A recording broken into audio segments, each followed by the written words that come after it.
The pristine snow melts with the warmth of my body, soaking my pants. I feel a chill creeping up from my feet, draining the blood from my face. Inside me is a baby, more precious than my own life, yet in this state, things could turn dire. Please, let me in. Open the door. Useless trash of a wife, stay out in the yard. But our baby. Don't care. It's an unwanted child anyway. My in-laws laugh through the window, then close the curtains. No matter how much I pound on the window, the cold eventually starts to make me lose consciousness. Just when I thought it was all over, something warm was draped over me from behind. As I nearly passed out, I saw a figure that gave me a sense of relief, and I let myself go. When I came to, I was in a hospital bed, with George by my side. You did well, the baby's safe. That's a relief. In the morning, George took me to his parents' house, where a crowd had gathered. Curious, I approached there. I saw my in-laws, naked and wrapped in blankets, shivering. Sorry, so sorry. It's cold, help us. They begged. Beside them stands John, glaring fiercely. I am Mia, a 37-year-old housewife. Currently in my first year of marriage. It's been a challenging life, but ever since meeting George, it feels like an unending string of happiness. George, 2 years my senior at 39. He was my brother's best friend during their youth. I only found out during our relationship that he had always harbored feelings for me. At that time, I was dating someone else and had no intention of confessing, deciding instead to watch over me. However, when I was 30, my ex-boyfriend had an affair and we broke up. It led to George supporting me through 3 years of heartache, naturally leading me to fall for him. We dated for 3 years before getting married. George is incredibly kind, always valuing our time together despite his busy work schedule. Making our home comfortable and clean is now my job, a part of our happy marriage life. But not everything is perfect. Especially concerning my in-laws. They were kind while we were dating, but turned cold after the wedding. Initially, I thought I had offended them, but learned that John and his wife faced the same treatment, indicating their resentment towards losing their sons. As such, our interaction was minimal, only meeting during the holidays. Each time, they made snide remarks out of George's earshot. Should have married someone younger. Still no child. It was depressing to be told such things so early in the new year. It was the first new year after our wedding. They complained about our lack of children, despite it being too early. My age seemed to be their main concern, whispering remarks about late pregnancy. Finally losing my patience, I responded firmly, defending our choice to plan our family together. Since we've just gotten married, I would like to decide on children together with George. I think you may be worried about giving birth at an advanced age, but don't worry about it. Surprised by my retort, they turned red with anger, regretting allowing the marriage and demanding a child. How impertinent! I made a mistake by allowing you to marry me. It's true.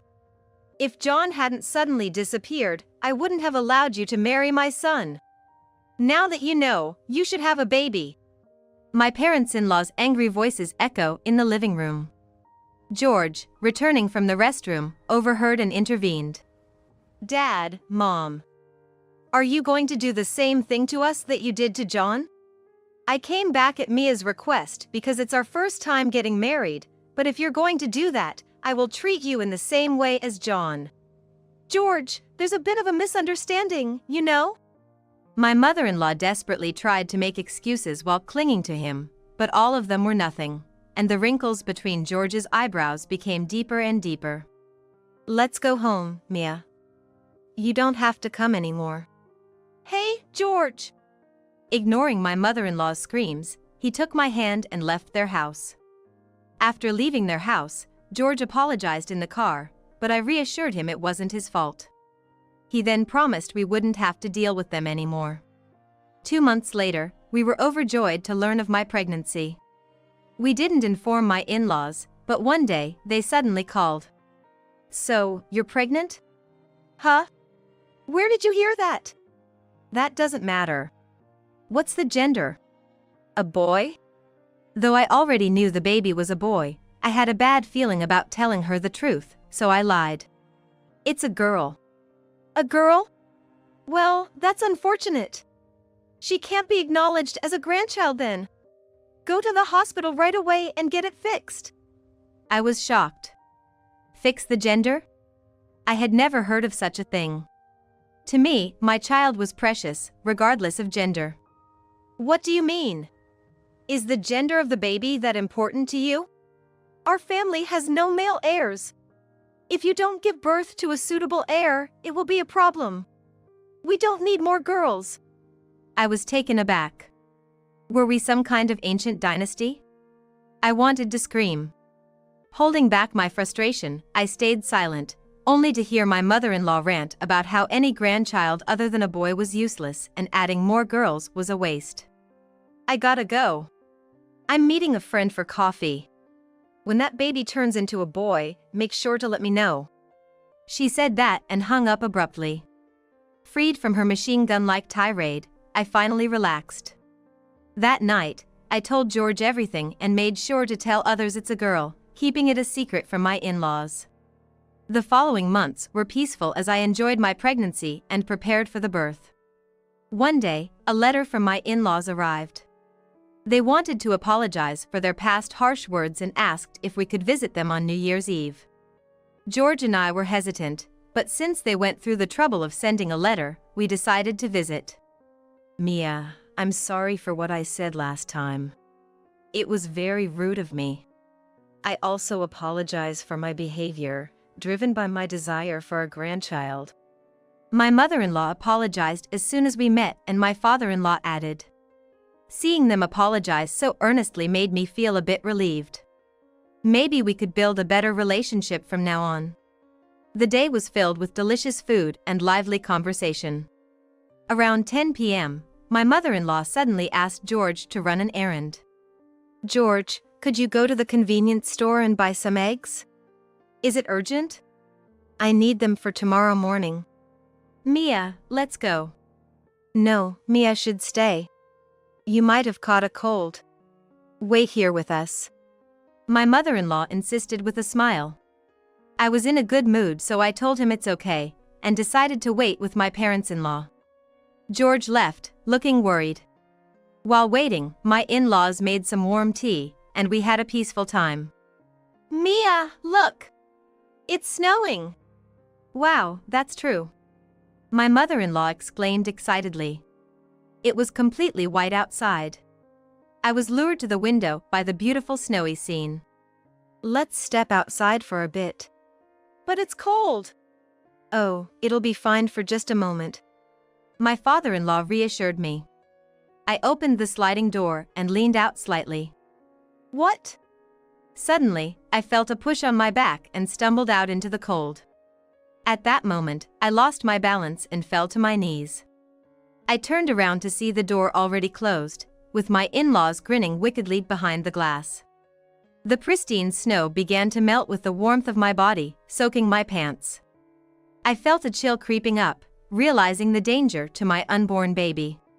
Even though there is my baby in me that is more important than my own life, things will be terrible if things continue like this. Please, let me in.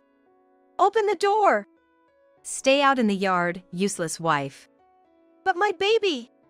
Don't care. It's an unwanted child anyway. They dismissed, laughing and closing the curtains. I pounded on the window, but the cold was overwhelming. Just when I thought it was over, I felt something warm envelop me from behind. As I was about to lose consciousness, I saw a figure and felt safe, surrendering myself to them. When I awoke, I was in a hospital bed with George by my side. You did great, the baby is safe. Thank goodness. In the morning, George took me to his parents' house, where we saw a crowd gathered. Curious, I approached there. And I saw his parents, naked and wrapped in blankets, shivering. Sorry, so sorry. It's cold, help us. They begged. Beside them stood John, looking as fierce as a demon. John, why are you here? Mia, are you feeling better? I'm really sorry for the trouble my parents caused you. Oh, well, John said with a kind smile. I was confused and didn't know how to respond. George then explained everything. When I returned from shopping, I found Mia curled up in the garden. I immediately covered her with my jacket. Seeing our parents having a party and sleeping in the living room, I wanted to hit them, but it was more important to get Mia to the hospital. So, I resisted and called John. George was in such a panic that I rushed Mia to the hospital. Then, I stripped our parents and threw them out into the garden. They were too drunk to understand the situation and it was easy to push out. I watched over them until morning to ensure nothing happened, then called an ambulance. John added. His smile made me realize who the most formidable person was. The parents later confessed everything at the hospital, infuriating the doctors for locking out a pregnant woman, and were quite subdued. George handled all communications with them, forbidding any visits until after the birth. He also mentioned plans to sell their house and put them in a nursing home far away. I was surprised. On the day of their discharge, John and George took them to the nursing home, despite their constant complaints. You won't have to see them again, George assured me when he returned. I breathed a sigh of relief, but at the same time, my anger began to boil over. I felt relieved, but also angry that I couldn't confront my in-laws for disregarding our baby. I shared my feelings with George, and he agreed to visit them after things settled down post-delivery. I gave birth to a healthy baby boy. His weight was 3,000 grams, growing well without any issues. He was quite active, almost ready to roll over by 3 months. Hey, George, I want to visit your parents. Are you sure? Don't push yourself. I'm fine. As a mother, I need to speak up for our child. All right. George agreed and drove us there. The nursing home was, to put it mildly, not very nice. In the visiting room, we met with my thin and weary-looking in-laws. What, you came to gloat? Wait, a boy? I thought the baby was a girl. I smiled at my parents-in-law who were pointing at their son in confusion. Then, while hugging my son tightly, I opened my mouth. Long time no see. I came to introduce you to my son. The life you tried to erase under the cold sky. Well, if we knew it was a boy, we wouldn't have. Whether boy or girl, you have no right to choose life. You did that and got thrown out by John, and you still haven't learned? I said. They glared at me with a bitter expression. In contrast, George and I didn't lose our smiles.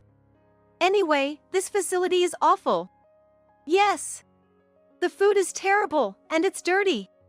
Move us to a newer, cleaner place. They demanded. George and I looked at them coldly, realizing they hadn't learned their lesson.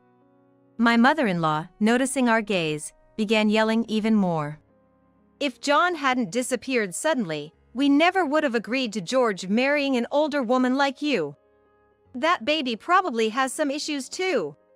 Suddenly, a sharp slap echoed through the room. Startled, I looked at George. He stood up and was breathing heavily. Across from him, my mother-in-law was holding her cheek, wide-eyed. Raising a hand to a parent. You! What did you do to your mother? My father-in-law shouted, visibly shocked and enraged. George responded with a voice so low it seemed to tremble the air. Disrespecting my wife and child like that, you're no parents of mine. I want nothing to do with you ever again. What? Mia, what have you told him? My mother-in-law accused me, glaring at me. Despite being the cause of all this, she seemed utterly oblivious. I didn't tell him anything. Lies. It was the same with John's family.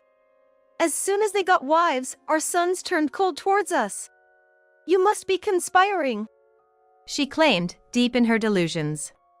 I took a deep breath and let it all out. It's all because of how you treat me and John's wife. You call us old, refuse to accept any grandchild that isn't a boy, and dump all the household chores on us while calling us part of the family. And leaving me out in the snow on New Year's Eve. Do you even realize how low that is? You're just a wife, how dare you? There, you said it again. Just a wife. Don't you remember you're a wife too? I'm different. That kind of logic doesn't fly, I said, her argument falling flat. She bit her lip in frustration, unable to retort. I turned to my father-in-law with a smile. And you, it's about time you stop harassing your son's wives. It's disgusting. You try to touch us, comment on our bodies. It's enough to make anyone sick. That's just you being overly self-conscious. As if you're so pretty or have such a great figure. See, that's exactly what I'm talking about. It's creepy to hear such things from you. I had been fed up with his behavior since we were dating. Even after we married, his actions and words during our first New Year's visit and the recent New Year's Eve incident were beyond uncomfortable. When I told George, John also revealed that his wife had suffered similar treatment. As they lived together, her experience was even more blatant. I, like George, have no desire to have anything to do with you anymore, I declared firmly, finally realizing their position. My in-laws turned pale and clung to us. I'll apologize. Please, you're all we have left. Yes, we'll leave everything to you in our will, okay? They pleaded desperately. George looked down at them with utter disappointment. He stood up, took out his phone. And he called John. Hey John. Mia and I just told our parents we're cutting ties. What about you? Thanks for letting me know. I have some things to say too. John responded over the phone, venting his pent-up frustrations and grievances. From their long-standing favoritism towards the eldest son to their meddling in his relationships and harsh words towards John's wife. It was a litany of appalling behavior. We did it all for you. We thought it was best. You had expectations because he's the eldest, that's why. Seeing them scramble for excuses was pitiful. Since I, a stranger, felt that way, George probably felt even more so. In that case, we're cutting ties too. Oh, and as a parting gift, I'll tell you my wife is pregnant. It's the boy you always wanted. But you'll never meet him. What? Why didn't you tell us sooner? Because you bullied my wife and Mia. You brought this on yourselves. Our heir, our long-awaited heir. No way. My mother-in-law wailed, her cries attracting the staff, who led her away. George watched coldly.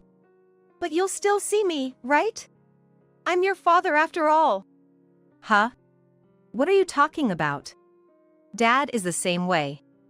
You peeked into my wife's bath, hugged her from behind, etc. If it wasn't for you, I wouldn't have turned him in to the police. I have no intention of ever forgiving you. No way. All right, then. After John said that, he thanked me and George and hung up. After a moment of silence, my father-in-law looked at George with a questioning look. You're the only one I have anymore, you'll help me, right? We're father and son, right? George remained silent. As his father reached out, George forcefully brushed his hand away. What? I chose this facility. I brought you here. I never wanted to see you again, and I didn't want you to see my child. It's because Mia wanted to speak her mind that we're here. Otherwise, I wouldn't have brought her. But if John ends up like this, you'll have to take over the house. What's there to take over in a regular salaried family? We've already sold the house. Anyway, the next time we meet will probably be in a coffin. My father-in-law just stood there, his face ashen, frozen in shock. George then took our child from me, cuddling him with pure love. Smiling at me, he simply said, "Let's go," and we left the facility. Since then, my in-laws have been living modestly in the facility. It seems the money from selling the house, after paying for the facility, left almost nothing, and their pension doesn't allow for any luxuries. The staff said they have no visitors and constantly bicker, blaming each other. Recently, my mother-in-law, infuriated to see my father-in-law holding hands with a new female resident, tried to attack her and fell, breaking a bone. She now can't live without a wheelchair. And still, they blame me and John's wife for everything, even now. As for us, we're close with John and his family. John's wife is a gentle soul. We bake cookies together, visit our favorite matcha shops, and have become good mommy friends. After the incident, she gave birth to twins. It is a boy and a girl, surprising even the obstetrician who thought she was having just one. It's a rare occurrence, and both George and I were amazed, but relieved that mother and babies were healthy. John is very doting and often takes the kids out with George. George is head over heels for our son, handling even the night wakings, despite how tired he is from work, to the point where I have to insist he rest. He values his time with our son and is as kind to me as he was before we had children. Every day, I'm grateful I married George. As for me, I'm pregnant with our second child.